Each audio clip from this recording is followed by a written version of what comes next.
Olá, seja muito bem-vindo, seja muito bem-vinda a mais um episódio do nosso programa Advogando em Improbidade. Meu nome é professor Alexandre Maza e nesse programa nós discutimos temas relacionados à mais importante causa de advocacia contra a fazenda pública, que é a improbidade administrativa. E no episódio de hoje nós vamos falar sobre o impacto das mudanças da nova lei de improbidade sobre ações que já estão em andamento. E mais uma vez eu tenho orgulho aqui de receber o doutor Marcelo Espanha. Daqui a pouco eu chamo o Marcelo para entrar aqui. E todo mundo sabe que foi publicada no dia 26 de outubro de 2021 a Lei 14.230, que modifica mais de 100 normas da Lei de Improbidade, a Lei 8429. Bom, em síntese, quais são as principais novidades? Primeiro, eliminação da improbidade culposa, que é a mais importante mudança, ampliação do prazo prescricional de 5 para 8 anos, previsão de prescrição intercorrente no prazo de 4 anos entre as instâncias, legitimidade ativa exclusiva do MP para a propositura da ação, ampliação das penas de multa e suspensão de direitos políticos, estabelecimento do prazo de 365 dias, prorrogável uma vez por igual período, para a realização do inquérito civil. Durante o prazo de 1 ano, a contar da publicação da nova lei, ficam suspensas as ações de improbidade pela Fazenda, propostas pela Fazenda, para que o MP se manifeste sobre o prosseguimento da demanda, sob pena de extinção do feito sem julgamento de mérito. Essas são as mais importantes mudanças que vieram com a alteração da lei de improbidade. E um dos temas mais complexos que hoje se apresenta em matéria de improbidade é o direito intertemporal. Como que fica a transição entre o regime antigo e o regime novo? Deixa eu chamar aqui o Marcelo para nos ajudar com isso. Vamos ver se eu identifico. Já está aqui. Direito intertemporal, gente, em especial sobre as ações judiciais que estão em curso, as ações judiciais que estão em andamento. Ok? Tem muitas ações de improbidade que estão em curso, mas que, por exemplo, já estão prescritas por força da prescrição intercorrente. Seja bem-vindo, Marcelo. E logo de cara eu já te pergunto, não tem previsão específica nenhuma, né, de direito intertemporal na nova lei. Bom dia, Marcelo. Seja bem-vindo. Obrigado por aceitar mais uma vez o nosso convite. Oi, bom dia, Maza. Bom dia, meus amigos, né? Uma honra participar novamente desse bate-papo aí sobre improbidade, né? E essa questão aí da nova lei de improbidade, a questão do direito intertemporal, ela é muito importante, né? E a gente tem um vício no nosso direito, né? As mudanças legislativas, elas são feitas, mas o legislador não se preocupa com as questões aí de implementar, né? E aí, Maza, uma coisa importante é o papel do operador do direito, do advogado, do defensor público, do promotor de justiça, do judiciário, de ir modelando a aplicação no tempo da nova lei de improbidade, né? Tem algumas questões, Marcelo, que a gente tem conversado com o Guilherme também, mais para a gente expor as nossas perplexidades em relação à mudança. E sempre lembrando que teria sido melhor que o legislador tivesse colocado uma regra de transição que favorece, inclusive, a segurança jurídica. Mas o fato é que milhares e milhares de ações de improbidade estão em curso, talvez até mais de 1 milhão de ações no nosso país. Aqui é uma percepção minha, tá? Um chute, já que são 11 mil ações propostas por ano, né? E havia mais ações ainda. E a nova lei que entrou em vigor este ano pega milhares e milhares de ações já propostas. Quais que você acha, Marcelo, que são os principais impactos sobre as ações que já estão em curso? Bom, enquanto advogado, o que me preocupa, né? Então a gente tem, vamos fazer umas linhas de corte, né? Existem ações que foram propostas com base na lei antiga, mas que está naquela fase de expedir mandado de intimação para defesa preliminar. Existem ações que foram propostas na lei antiga, os mandados já foram expedidos, né? E pela lei antiga a gente teria duas fases, né? Teria um juízo de prelibação para saber se recebe ou não ação de improbidade e depois você iria apresentar a contestação.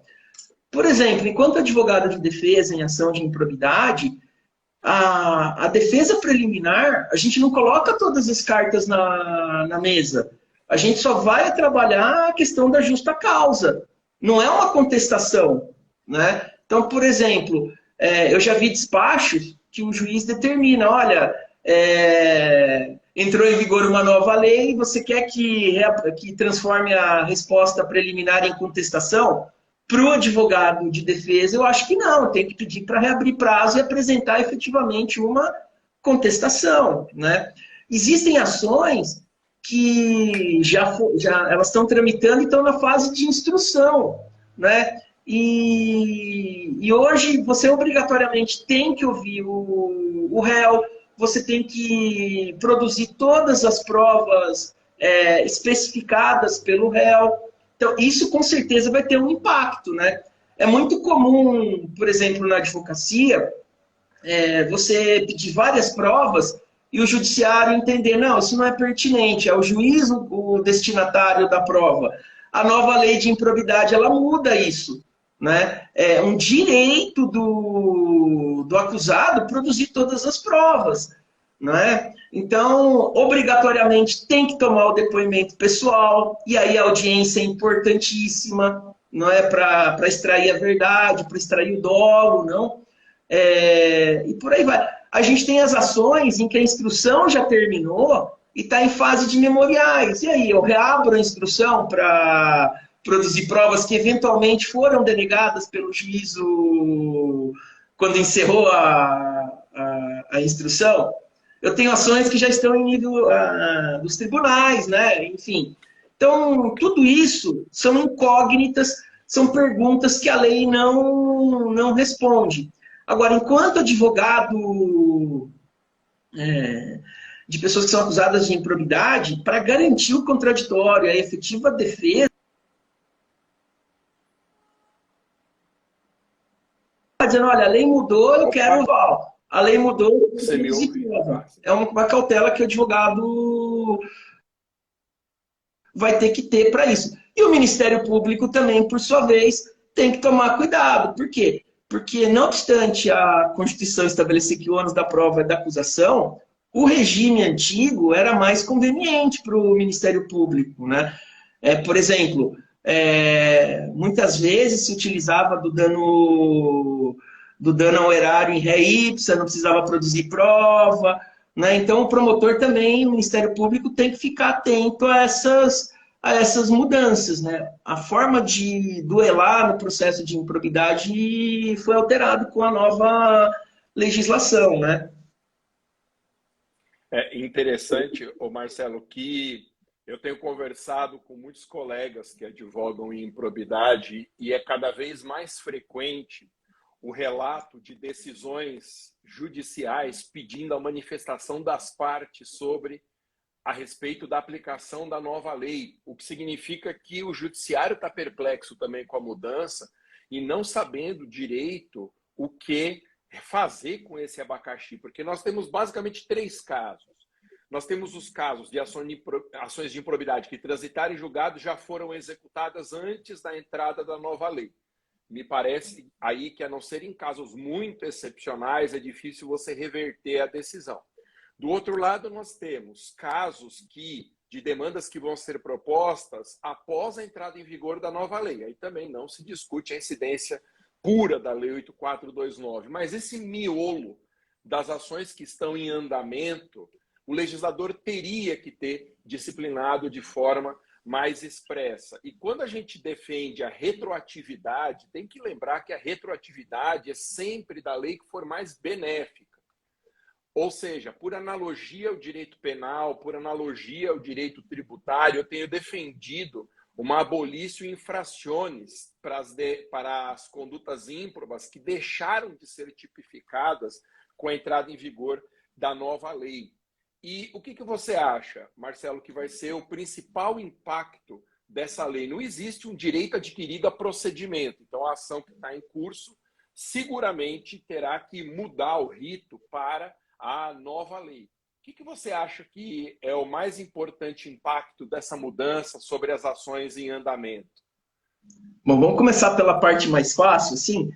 Quando a gente pensa em direito processual civil, sempre quando mudar uma legislação, os atos processuais que já foram realizados são consolidados, esquece, é o daqui para frente.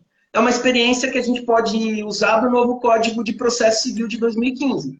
Pegou os processos em andamento, os atos processuais que foram praticados estão convalidados. Daqui para frente avança. Eu acho que é uma maneira da gente encarar a ação de improbidade. Então, por exemplo, ações que estão na fase instrutória, né, aplica-se, sem dúvida alguma, a nova lei de improbidade, tem que tomar depoimento pessoal de todos os réus, tem que produzir todas as provas. E aí eu falo uma questão, porque para mim processo é prova, enquanto advogado, eu sou muito chato com isso, eu quero produzir o máximo de prova possível. É prova testemunhal, é depoimento pessoal dos outros acusados, é prova pericial. As ações de improbidade, elas versam sobre políticas públicas multidisciplinares. Então, para eu entender se houve ou não, por exemplo, um superfaturamento, eu preciso de uma perícia de contabilidade de custos. Para eu saber se uma refeição de uma unidade hospitalar está ou não superfaturada, eu preciso de uma perícia de contabilidade de custos e de nutrição. São questões multidisciplinares extremamente complexas. Então, a nova lei de improbidade, nesse ponto, ela é boa para a defesa. Por quê? Porque tudo que você pedir, o judiciário é obrigado a produzir de prova. E processo é prova. Para condenar alguém, é preciso produzir provas, né? Então, isso para mim é algo assim tranquilo das ações que estão na fase de instrução. As ações que já passaram dessa fase, que estão em fase de memoriais, enfim, né? Eu acho que por prudência, né, o judiciário ou a parte poderia requerer a reabertura da instrução processual, até para evitarmos nulidades, né? Então, imagina a seguinte questão. A lei foi publicada o mês passado, né? E o processo está na fila para conclusos para sentença. Por prudência, eu acho que deveria o judiciário abrir prazo para as partes se manifestarem, ou os próprios advogados, o Ministério Público, pedir prazo para se manifestar sobre a nova lei de improbidade e reabrir a instrução processual. Por quê? Se esse processo for para a segunda instância, STJ, STF, pode ser que seja reconhecida uma nulidade. Olha, a nova lei de improbidade entrou em vigor, houve uma condenação sem a produção de provas, né? Nulo processo. Então, acho que por cautela, todos os operadores do direito deveriam repensar essa questão da reabertura da instrução processual. Eu sei que, na prática, é um problema grave para o judiciário. Por quê? Porque o judiciário já tem muitos processos para tocar e reabrir a instrução de processos que já estariam para passar de fase é uma decisão complicada, mas pensando na efetividade do processo. E tem um problema, Masa, que eu acho muito grande e muito grave das ações que estão em andamento, que é a petição inicial. Porque é muito comum nas ações de improbidade, o Ministério Público ligar a metralhadora giratória e descrever um fato e pedir a condenação pelo 9, pelo 10, pelo 11, pelo 12, pedir tudo. Só não pede pena de morte porque a Constituição veda, né? E isso não pode mais. Como que eu vou julgar uma causa, né? Por exemplo, o Ministério Público pediu a condenação no 9, ou no 10, ou no 11. Se ele só poderia escolher um artigo para condenar. É o juiz que vai escolher o que vale? né? Deveria abrir prazo para emendar as petições iniciais e refazer o processo ab início. Então, são questões muito importantes, assim, de cunho prático, né? Que devem ser enfrentadas.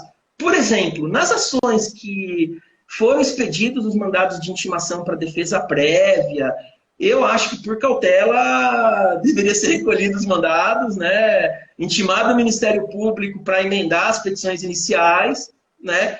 E abrir e seguir o rito normal. Manter o rito antigo com as petições nos moldes das leis da lei antiga de improbidade vai gerar problemas futuros. Por outro lado, para o pessoal que advoga na área de improbidade, tem que ficar muito atento a isso. Né? A nova lei diz que você só pode escolher um motivo para condenar por improbidade. Se a petição tem 2 ou mais, é uma linha de defesa, é um argumento de defesa que você ganha para sustentar o seu caso, não só no julgamento de primeira instância, segunda instância e nos tribunais superiores.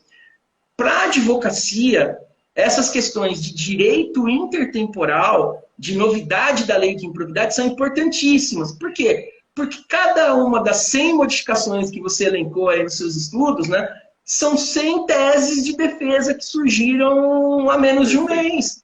Perfeito. Né? O advogado ele tem que se agarrar em todos os meios para defender o seu cliente. Então, são 100 possibilidades novas de sustentar um caso. Né? Então, para o advogado, é importantíssimo ficar atento a essas questões, né, Maza? Sem dúvida. Para eu ser justo com o legislador, eu falei que não há nenhuma norma de direito intertemporal acrescentada pela 14.230. Mas, na verdade, o artigo 3º estabelece aquela regra de 1 ano a partir da data da publicação da lei para o Ministério Público se manifestar quanto ao interesse no prosseguimento das ações de improbidade ajuizadas pela Fazenda Pública, inclusive em grau de recurso. De alguma forma, essa é uma regra de direito intertemporal, porque se muda a legitimidade ativa, que era da Fazenda e do Ministério Público, agora é só para o Ministério Público, ações propostas pela Fazenda, a lei poderia dizer, essas ações continuam em curso, mas não. A lei determina a suspensão e que o Ministério Público se manifeste. Tá? E ainda o parágrafo 2º do artigo 3º diz que não adotada a providência descrita no caput desse artigo, o processo será extinto sem resolução de mérito.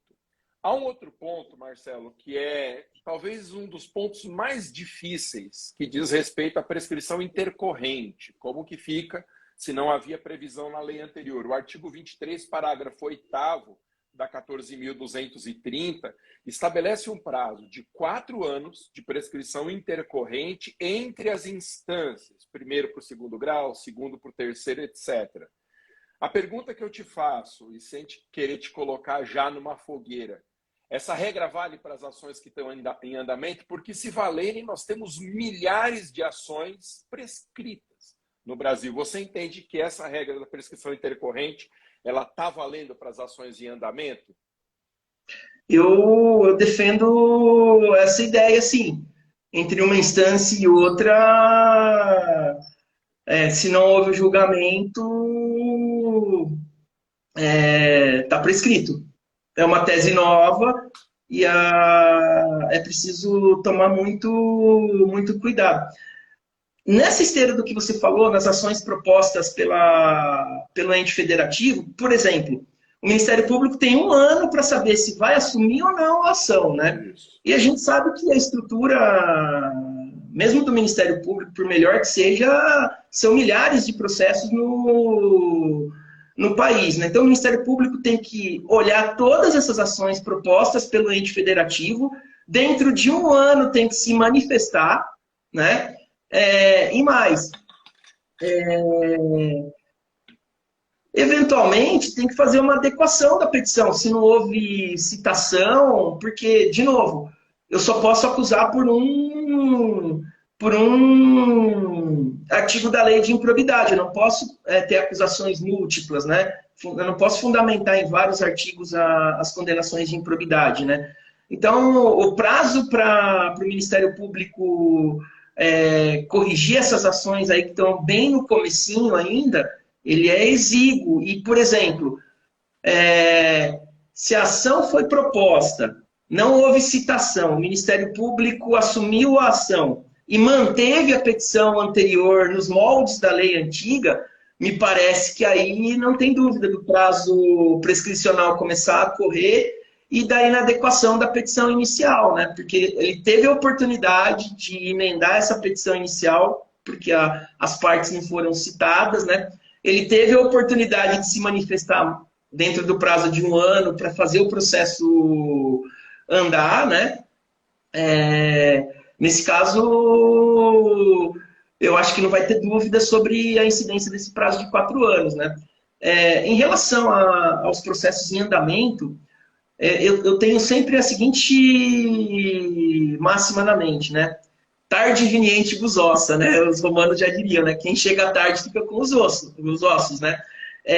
O processo ele tem que ter um começo, um meio e um fim. É inconcebível a gente ter processos que ficam 10 anos aguardando uma instrução, uma sentença, ou processos que ficam 6, 7 anos aguardando uma apelação, enfim. A gente tem que punir o mau administrador, quem pratica atos dolosos de improbidade, tem que punir, mas tem que ter o devido processo legal, tem que ter a celeridade. Eu vou dar um exemplo aqui de um caso aqui de Mogi das Cruzes, que para mim ele é emblemático. Era um vereador que teve uma carreira política longa, mais de 40 anos, foi presidente da Câmara e sofreu as ações de improbidade. Perdeu em primeira instância, perdeu em segunda instância, acabou a carreira política dele. Pendia recurso especial no STJ. O que aconteceu com esse vereador? Ele foi no cemitério municipal e deu um tiro na cabeça. 1 mês depois, foi absolvido no STJ.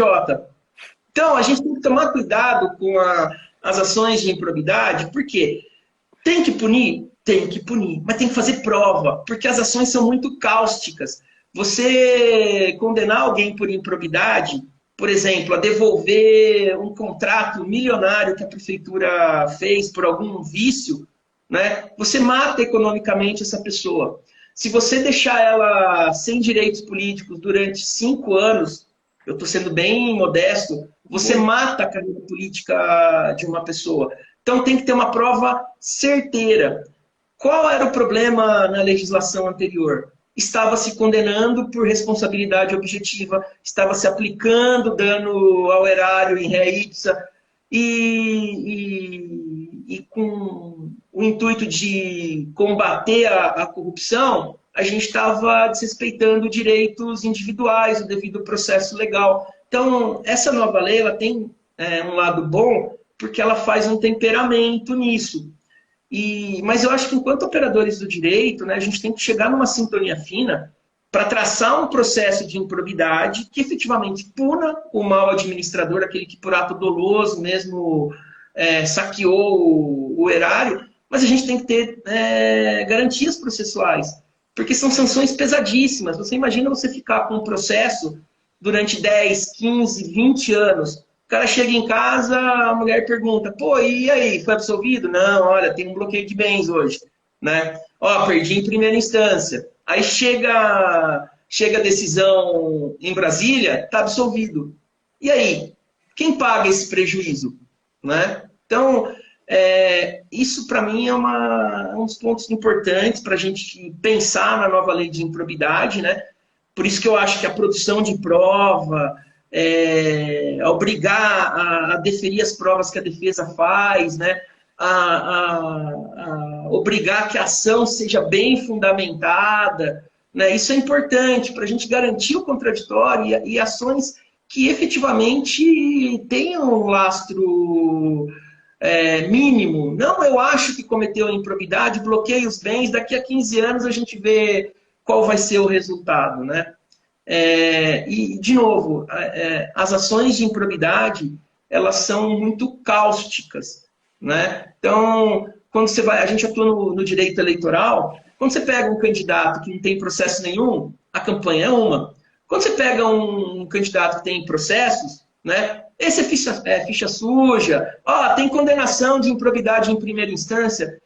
Às vezes o cara perde uma eleição e é absolvido depois. Quem que vai recuperar esse dano que o político sofreu, né? Então a gente tem que tomar muito cuidado com isso, né? Encontrar uma sintonia fina para punir efetivamente o mau administrador, mas garantir um processo não tão cáustico É. como era na legislação anterior, né? Ô Marcelo, concordo perfeitamente com o que você está dizendo. E agora há pouco eu conversava com um colega nosso que também advoga em improbidade. E eu dizia para ele, olha, é muito difícil, do meu ponto de vista, muito difícil, você encontrar uma ação de improbidade em que o 23, parágrafo 8º, prescrição intercorrente, não tenha fulminado o direito de aplicar a punição. Então, a minha orientação tem sido essa. Primeira coisa que é preciso verificar nos processos em andamento: revisite a fluência dos prazos entre as instâncias, porque a chance dessa ação estar prescrita, eu não vou dizer de 100%, que seria um exagero, mas é uma chance bastante expressiva. E você falava sobre o ônus da propositura de uma ação de improbidade. A verdade é a seguinte: a população em geral, o eleitor médio, não sabe a diferença entre ter sido condenado por improbidade e sofrer a propositura de uma ação de improbidade. Na cabeça de quem está lendo a notícia, o sujeito já está condenado e, dependendo de como a notícia for divulgada, você realmente elimina todo o patrimônio político do indivíduo que está sendo processado e que tem a presunção de inocência. Então, é preciso tomar muito cuidado. Marcelo, eu sou muito convidado para dar palestras, né? Com a nova lei de licitações, mesmo a nova lei de improbidade, é comum que entidades públicas entrem em contato comigo para eu ministrar cursos sobre as mudanças. Eu tenho um profundo receio, hoje em dia, de aceitar um convite como esse se a contratação for sem licitação. Porque a chance de eu ser processado por improbidade junto com o gestor que me contratou sem licitação, ainda que uma das hipóteses que a lei prevê, é muito grande. Então, o que eu faço? Eu tenho recusado, declinado convites, porque há lugares em que haverá uma certeza matemática de que tanto o gestor como o contratado serão processados por improbidade. Ainda que eu seja inocente, eu não quero ter que me defender numa ação de improbidade, né? Não é uma coisa agradável. Mas só para pensar, né? É que quando a gente pensa em ação de improbidade, a gente está achando que é o governador, que é o presidente. Não! É o auxiliar administrativo, é o diretor do departamento, é o fiscal. Vai todo mundo na ação de improbidade. Eu já vi casos de ação de improbidade que o casal acabou de fechar o financiamento da casa própria, um é servidor público, deu o bloqueio liminar dos bens, o apartamento está bloqueado. Como é que você vive com isso? Você imagina, você começa uma vida, fecha um financiamento bancário, um é servidor público, tem uma ação de improbidade, daqui a 15 anos termina de pagar o financiamento e vamos ver se o apartamento é nosso mesmo, porque a ação de improbidade vai ser julgada sabe-se lá quando, né? Quando a gente pensa em ação de improbidade, a gente acha que são os chefes do poder executivo. Não! Pega todo mundo, desde o funcionário mais simples até o mais graduado, né? Então, Há isso muitos casos, né, Marcelo, de ação de improbidade que eu conheço, propostas contra professores da rede pública, sim, por aquilo que o Ministério Público considera uma acumulação ilegal de cargos. Você veja, o professor está sendo processado, o vereador de uma cidade pequena. São consequências muito graves que você traz para a vida da pessoa. E eu quero frisar muito uma coisa que você disse. Não se trata de a gente preservar uma impunidade, defender uma impunidade. O mau gestor tem que ser condenado por improbidade. O que a gente não pode é colocar todos no mesmo balaio e obrigar que um servidor de baixa hierarquia dentro da estrutura da administração tenha o ônus de um processo de improbidade contra si que vai acabar com a vida da pessoa, porque é muito assustador você ter uma ação dessa proposta. E olha só, essas ações de improbidade, dependendo do contrato, são ações milionárias. Os valores da causa são 20, 30, 40, 50 milhões. E se você não consegue justiça gratuita? Recolhe 1% aí para... ou 4% para apelar de custas. É complicado, isso é muito complicado. E tem uma coisa, Masa, por exemplo, o valor da causa, sei lá, é 20 milhões.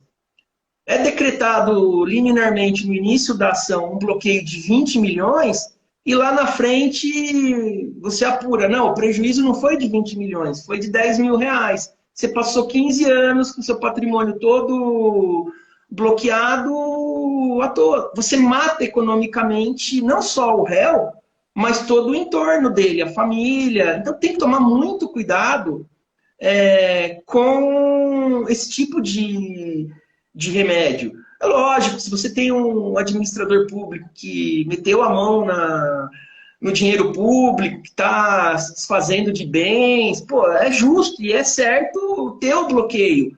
Agora, transformar a exceção na regra, eu acho, sem critérios muito bem estabelecidos na legislação, eu acho complicado, né?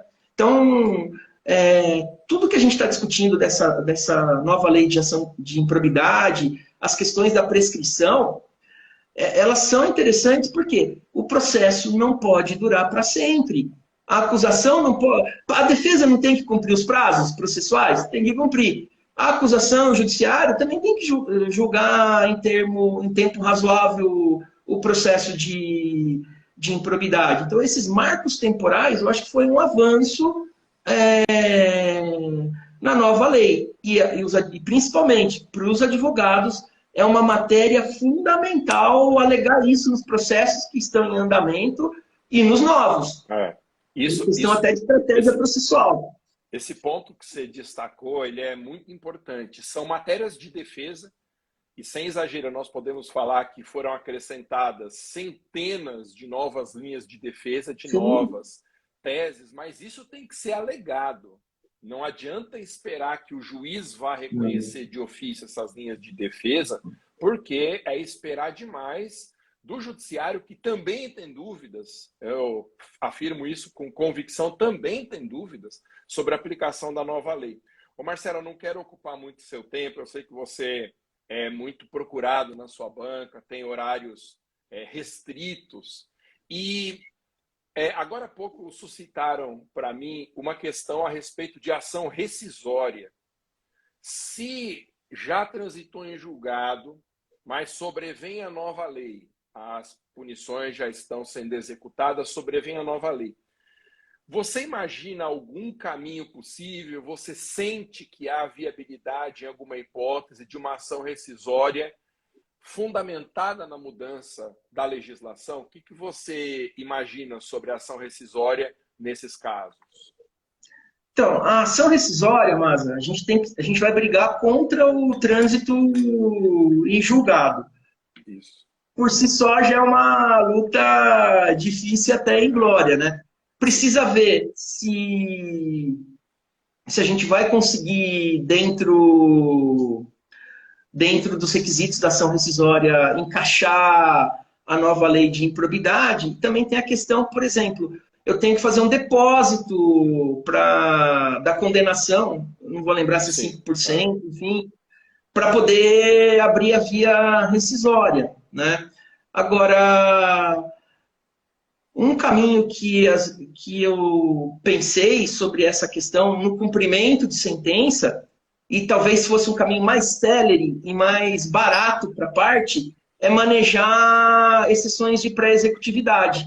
Por quê? Porque a nova lei de improbidade trouxe mais de 100 alterações e são questões de direito. Então, eu poderia, no cumprimento de sentença, manejar uma exceção de pré-executividade pedindo para o juiz se manifestar.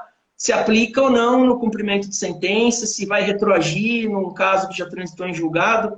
A questão da prescrição. A gente está falando na prescrição no processo de conhecimento. Eu conheço vários processos de improbidade que estão na fase de cumprimento de sentença que já estão tramitando há mais de 5, 6 anos no cumprimento de sentença. E nesse caso também não se aplicaria a prescrição? Lembrando, prescrição é matéria de ordem pública, eu posso alegar em qualquer momento e grau de jurisdição. Então, nesse caso aí que você falou especificamente, transitou em julgado, a gente tem a ação rescisória. Mas eu também colocaria a exceção de pré-executividade, né? E agora veio uma coisa na minha cabeça, né? A querela nulitatis, né? A querela nulitatis não é um vício insanável na citação, né? Agora eu pergunto, não? A nova lei de improbidade não mudou o contorno da acusação de improbidade, né? Será que eu não poderia discutir essa nulidade ab início de uma... partindo do pressuposto do reformácio in melius, né? Eu tinha um regime jurídico mais cáustico e agora eu tenho um regime jurídico menos cáustico para os acusados. Então, seria um questionamento. Agora, uma coisa que eu acho dessa história toda, quem vai dar a palavra final sobre isso vai ser o Supremo Tribunal Federal. Essa questão vai avançar, e lá na Suprema Corte é que nós vamos ter, efetivamente, daqui a alguns anos, qual vai ser o contorno da lei de improbidade.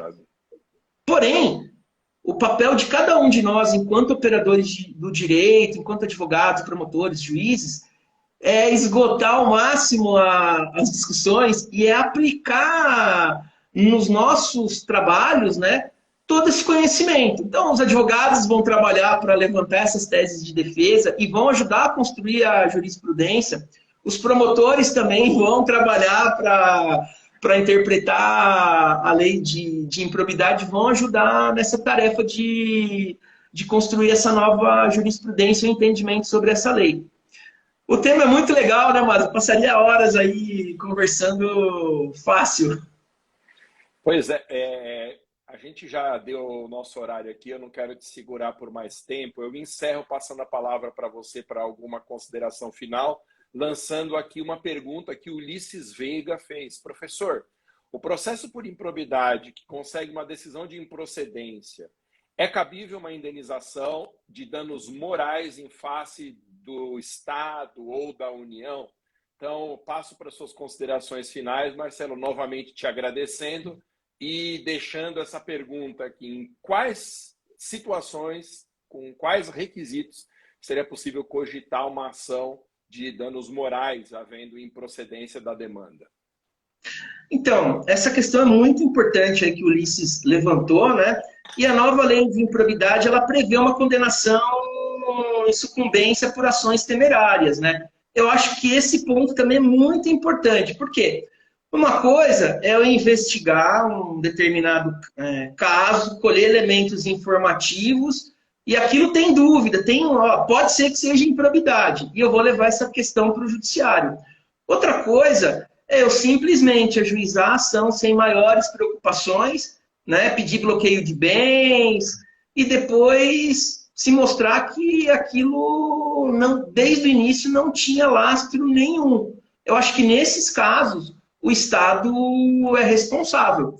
Eu acho que diretamente o membro do Ministério Público não, porque ele tem independência funcional. Agora, eu acho que essa é uma questão muito importante, por quê? Porque o membro do Ministério Público tem um poder muito grande na mão, né? E todo mundo que tem poder tem que saber usar esse poder. É um agente do Estado, né? Então, eu acho que pela nova redação da lei de improbidade, essa tese aí ganha força. Por quê? Porque vai ter uma sucumbência para as lides temerárias, e uma lide temerária, eu acho que ela pode ensejar uma responsabilidade do Estado. Alguém que ficou 10, 15 anos com patrimônio bloqueado, sem poder desenvolver a sua atividade econômica, alguém que foi alijado da disputa eleitoral porque teve os direitos políticos suspensos e depois foi inocentado. Eu acho que isso sim ensejaria uma ação de indenização contra o Estado. Contra o Ministério Público eu acho difícil por causa da independência funcional, né? E mais uma vez, para encerrar, Maza, muito obrigado pelo convite. Adoro conversar contigo, com os nossos amigos aí. É uma forma de trocarmos ideias e desenvolvermos o nosso conhecimento aí do direito, né? Fechado. Gente, então esse foi mais um episódio do nosso programa Advogando em Improbidade. Nós alternamos aqui todas as sextas-feiras, 11 horas, ou uma conversa com o Dr. Marcelo, o Dr. Guilherme, algum outro grande especialista em improbidade. Algumas lives eu faço sozinho mesmo, mas sempre com foco na defesa dos nossos clientes acusados por improbidade. Então, você acha com muita facilidade no perfil do Instagram o contato do Dr. Marcelo. Eu tenho certeza que ele fica à disposição para responder dúvidas e, precisando de algum outro esclarecimento, alguma ajuda, é sempre a advocacia deles que eu recomendo para a defesa dos acusados. Então, se Deus quiser, nos vemos sexta-feira da semana que vem às 11 horas, horário de Brasília, falando um pouco mais da advocacia em defesa de acusados de improbidade. Obrigado, Marcelo. Obrigado pela companhia de vocês. Até a Até a próxima. próxima.